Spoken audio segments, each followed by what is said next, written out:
కార్యక్రమానికి సభాధ్యక్ష వహించి నిర్వహిస్తున్న తమ్ముడు హరిబాబు, ఈ కార్యక్రమానికి ముఖ్య అతిథిగా వచ్చిన ఎంఆర్పిఎస్ వ్యవస్థాపకులు, మాదిగ దండోర ఉద్యమాన్ని సామాజిక న్యాయం కోసం 30 ఏళ్ళుగా నడుపుతున్న మందకృష్ణన్న, వేదిక మీద చాలామంది నా తమ్ముళ్ళు ఉన్నారు. ఏపూరి సోమన్న ఉన్నాడు, నాగరాజు ఉన్నాడు, నలిగంటి శరత్ ఉన్నాడు, ఉషక్క ఏం పిల్లోడో వెళ్దాం వస్తావా శ్రీకాకుళం మరి సీమల కొండకని అక్కడి నుంచి ఇక్కడి వరకు వచ్చింది. నల్ల రాధాకృష్ణ గారు ఉన్నారు. అందరికీ ఇప్పుడే పాట పాడిన నా తమ్ముడు సురేందర్ ఉన్నాడు. ఇంకా వేదిక ముందు కూడా చాలామంది ఉన్నాడు. చిలక భాస్కర్ గారు రచయిత, ప్రముఖ కవి. వేదిక ముందు ఉన్న వాళ్ళందరికీ కూడా పేరు పేరున వందనాలు తెలియజేస్తూ, ఈ సభ వర్గీకరణ జరగడం కోసం చిట్ట చివరి యుద్ధంలో ఉన్నాం మనం. చివరి జరిగే ఈ యుద్ధంలో భాగస్వాములు కావడానికి మీరందరూ వచ్చారు. ఈ యుద్ధం ఎందుకోసం జరుగుతున్నది? సామాజిక న్యాయం కోసం జరుగుతున్నది. సామాజిక న్యాయం అనేది ఎవరి కోసం? ఇక్కడ కూర్చున్న వాళ్ళందరూ రేపు మీ పిల్లలు డాక్టర్లు కావాలంటే, ఇంజనీర్లు కావాలంటే, టీచర్లు కావాలంటే, ప్రొఫెసర్లు కావాలంటే, మంచి మంచి ఉద్యోగాలు రావాలంటే వర్గీకరణ జరిగితేనే మీ పిల్లలందరికీ మంచి చదువులు, మంచి ఉద్యోగం వస్తుందనే లక్ష్యంతో ఎంఆర్పిఎస్ ఉద్యమం నడుస్తూ ఉన్నది. 30 ఏళ్ళ ఉద్యమం. 30 ఏళ్ళ కిందట, ఇవాళ మందకృష్ణన్నకి 60 ఏళ్ళు. 30 ఏళ్ళ కిందట ఆయన నవయవ్వనంతో 30 ఏళ్ళ నవయవ్వనంలో ఉద్యమాన్ని మొదలుపెట్టాడు. ఇక్కడ చాలామంది తమ్ముళ్ళు ఉన్నారు, 30 ఏళ్ళ వయసున్న వాళ్ళు. మీలాగనే ఆలోచిస్తూ ఈ సమాజం మారాలని కోరుకుంటూ దేశమంతా తిరుగుతూ, రాష్ట్రమంతా తిరుగుతూ ప్రజల్ని చైతన్యం చేస్తున్న క్రమంలో ఆయన పుట్టిన కులంలో, మాదిగ కులంలో ఒక ఆలోచన వచ్చింది. నా మాదిగలకి ఎందుకు రాజకీయ అవకాశాలు లేవు? నా మాదిగలు ఎమ్మెల్యేలు ఎందుకు కావటం లేదు? ఎంపీలు ఎందుకు కావటం లేదు? నా మాదిగలు డాక్టర్లు ఎందుకు కావటం లేదు? ప్రొఫెసర్లు ఎందుకు కావటం లేదు? టీచర్లు ఎందుకు కావటం లేదని ఒక ప్రశ్న ఆయన 30 ఏళ్ళ కిందట వేసుకున్నాడు. ఎందుకంటే మాదిగలు ఈ రాష్ట్రంలో అట్టడుగున ఉన్నటువంటి వాళ్ళు. మాదిగలు అట్టడుగున జీవిస్తూ సంపదకి దూరమయ్యారు, రాజ్యాధికారానికి దూరమయ్యారు, విద్యకు దూరమయ్యారు, ఉద్యోగాలకి దూరమయ్యారు, చిట్ట చివరికి రాజ్యం ఏలే ఆయుధానికి కూడా దూరమయ్యారు. ఇట్లా దూరమైన ప్రజల్ని ఒక చోటికి చేర్చాలని ఆలోచన మొదలుపెట్టాడు. వీళ్ళందరూ కూడా చెప్పులు కొట్టుకుంటూ, డప్పులు కొట్టుకుంటూ చదువులకి దూరమయ్యారు. చదువులు వాళ్ళ దగ్గరికి రాలేకపోయాయి.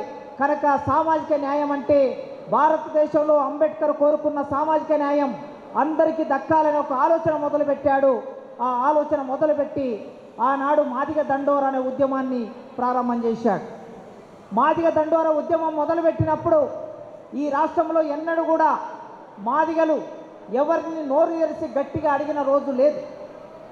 చెప్పులు కొట్టుకుంటూ, డప్పులు కొట్టుకుంటూ జీవించిన మాదిగలు గట్టిగా ఎవరిని ఏమీ అడగలే. కానీ మొట్టమొదటిసారి మందకృష్ణన్న నాయకత్వంలో మాదిగలు ఉదయిస్తున్న సూర్యునిపై చిర్రా చిటికెన పుల్ల తీసుకొని దరువేసి దండోర వేస్తూ హైదరాబాద్కు వచ్చారు. హైదరాబాద్ నగరాన్ని ముట్టడించారు. ఎందుకోసం ముట్టడించారంటే భారతదేశంలో రాజ్యాంగం అమల్లోకి వచ్చి అప్పటికే ఆనాటికి 30 ఏళ్ళ కిందట, అంటే 40 ఏళ్ళు గడిచింది. రాజ్యాంగం అమల్లోకి వచ్చి 40 ఏళ్ళు గడిస్తే ఈ 40 ఏళ్ళ కాలంలో, 40-45 ఏళ్ళ కాలంలో మాకు మాదిగలకి ఉద్యోగాలు ఎందుకు రాలేదు? ఎమ్మెల్యేలు మా వాళ్ళు ఎందుకు కాలేదు? ఎంపీలు ఎందుకు కాలేదు? సామాజిక న్యాయం అంటే అంబేద్కర్ కోరుకున్నాడు. ఎవరు ఈ దేశంలో ఎంత జనాభా ఉన్నారో వారికి అంత జనాభా ప్రకారం రిజర్వేషన్ అందాలని అంబేద్కర్ కోరుకున్నారు. ఎవరు కూడా వాళ్ళు మాలలైనా, మాదిగలైనా, సింధులైనా, మాస్టర్లైనా, డక్కలైనా, ఏ కులానికి సంబంధించిన వాళ్ళైనా సరే వాళ్ళ కులానికి ఎక్కువగా 1% కూడా రిజర్వేషన్ తీసుకోవడానికి వీల్లేదని అంబేద్కర్ ఎప్పుడో 1940, 45, 46, 47 కాలంలో రాజ్యాంగం రాస్తున్న రోజుల్లోనే అంబేద్కర్ ఈ దేశానికి చెప్పాడు. ఈ విషయాన్ని తెలుసుకున్న మందకృష్ణన్న ఈ దేశంలో, ఈ రాష్ట్రంలో, ముఖ్యంగా ఉమ్మడి ఆంధ్రప్రదేశ్ రాష్ట్రంలో మాదిగలు 50 లక్షల మంది. ఆనాడు 1930 దండోరా ఉద్యమం మొదలైనప్పుడు 1994లో జూలై 7వ తారీఖు నాడు దండోరా ఉద్యమం మొదలైనప్పుడు మనం 50 లక్షలు ఈ రాష్ట్రంలో. 50 లక్షల జనాభా అంటే 30 ఏళ్ల కిందట మన జనాభా 50 లక్షలు. 50 లక్షల జనాభా ఉన్న మేము అంబేద్కర్ చెప్పిన దాని ప్రకారం మాకెందుకు సామాజిక న్యాయం జరగటం లేదని ఆయన ప్రశ్న వేసి లక్షలాది మంది ప్రజలని ఈ హైదరాబాద్ నగరానికి తీసుకొచ్చాడు. హైదరాబాద్ నగరానికి వచ్చిన ఎక్కడెక్కడి నుంచో, శ్రీకాకుళం నుంచి, గుంటూరు నుంచి, నెల్లూరు నుంచి, తూర్పు గోదావరి నుంచి, మహబూబ్నగర్ నుంచి, ఆదిలాబాద్ నుంచి లక్షల మంది హైదరాబాద్కు చేరుకున్నారు. హైదరాబాద్కు చేరుకున్న మాదిగలు తమ ఆకాంక్షని, తమ పోరాటాన్ని ఈ ప్రభుత్వం ముందు పెట్టినప్పుడు ఈ ప్రభుత్వం వినలేదు. ఆనాడు చంద్రబాబు నాయుడు గారు ముఖ్యమంత్రిగా ఉన్నారు. ఈ ప్రభుత్వం మాట వినకపోతే నిజాం కాలేజ్ గ్రౌండ్లో సభ జరుగుతూ ఉన్నది. సభ జరుగుతూ ఉన్నప్పుడు మందకృష్ణన్ ఒక మాట చెప్పాడు. ఈ రాష్ట్ర ముఖ్యమంత్రి, ఈ రాష్ట్ర మంత్రిమండలి, శాసనసభ దిగి రావాలంటే, వాళ్ళు మన కోరిక నెరవేర్చాలంటే, సామాజిక న్యాయం దక్కాలంటే ఈ నిజాం కాలేజ్ గ్రౌండ్లో ఉన్న 1,00,000 మంది మాదిగలు ఒక్కరు కూడా ఇంటికి వెళ్ళొద్దు, ప్రభుత్వం మనకు హామీ ఇచ్చే వరకు ఇక్కడనే కూర్చోండి అని చెప్తే ఒక్క మాటతో 1,00,000 మంది ప్రజలు అక్కడనే కూర్చుండిపోయారు. ఇది 1997లో జరిగిన సంఘటన. 97లో ఈ సంఘటన జరిగిన తర్వాత ప్రభుత్వానికి అర్థమైంది, మందకృష్ణన్న ఒక ఉద్యమాన్ని తీసుకుంటే, ఒక పోరాటాన్ని తీసుకుంటే ఆ పోరాటాన్ని ఎంత దూరమైన తీసుకెళ్తాడో తన లక్ష్యాన్ని సాధించడం కోసం అనే విషయం ఆనాటి ప్రభుత్వానికి అర్థమైంది. అర్థమైన తర్వాత వర్గీకరణ సాధించారు. 2000 సంవత్సరంలో వర్గీకరణ చట్టం వచ్చింది.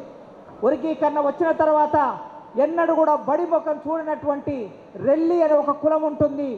ఈ రెల్లి అనే కులం విశాఖపట్నంలో ఉంటారు, వీళ్ళు నెల్లూరులో ఉంటారు. మీ అందరికీ తెలుసు, డక్కలి వాళ్ళు ఉంటారు, సింధు వాళ్ళు ఉంటారు, బుడగ జంగాల వాళ్ళు ఉంటారు, బైండ్ల వాళ్ళు ఉంటారు. వీళ్ళెన్నడూ కూడా బడి ముఖం చూసి ఎరగరు. బడి ముఖం చూసి ఎరగనటువంటి వాళ్ళందరికీ వర్గీకరణ కాగానే వీళ్ళు డాక్టర్లు అయ్యారు, వీళ్ళు ఇంజనీర్లు అయ్యారు, వీళ్ళు టీచర్లు అయ్యారు. అంటే వర్గీకరణ జరిగితే ఎవరికి లాభం?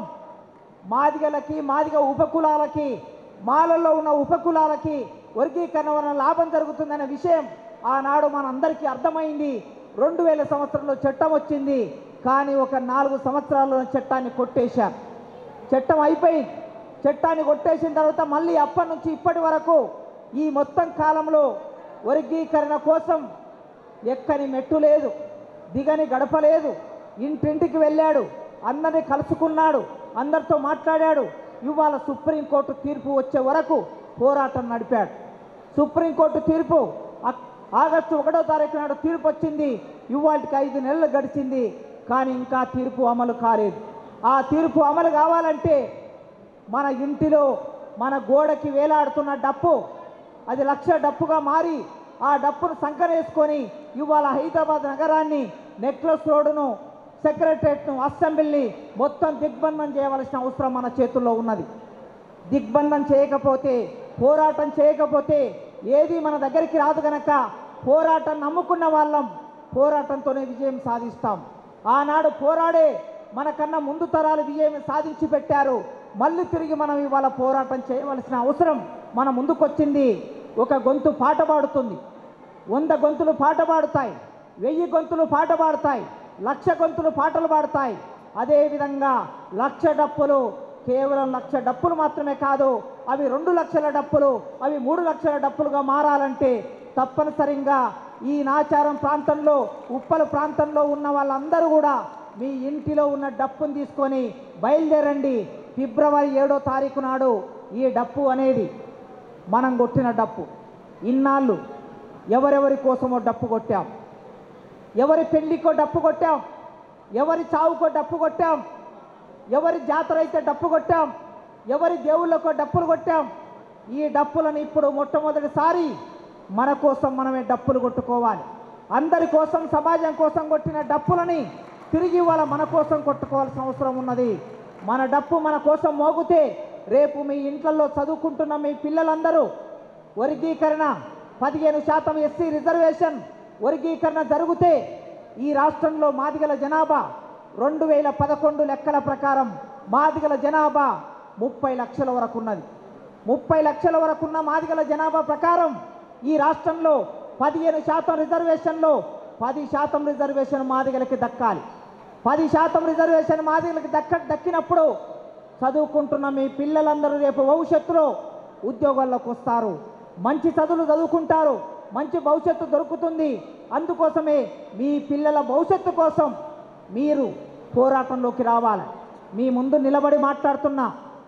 ఎస్సీ రిజర్వేషన్ వర్గీకరణ జరగటం మూలంగా 2000 సంవత్సరంలో ఎస్సీ రిజర్వేషన్ వర్గీకరణ జరిగితే 2004లో వర్గీకరణ ప్రకారం ఉద్యోగం పొందినటువంటి వాడిగా మీ ముందు మాట్లాడుతున్నా నేను.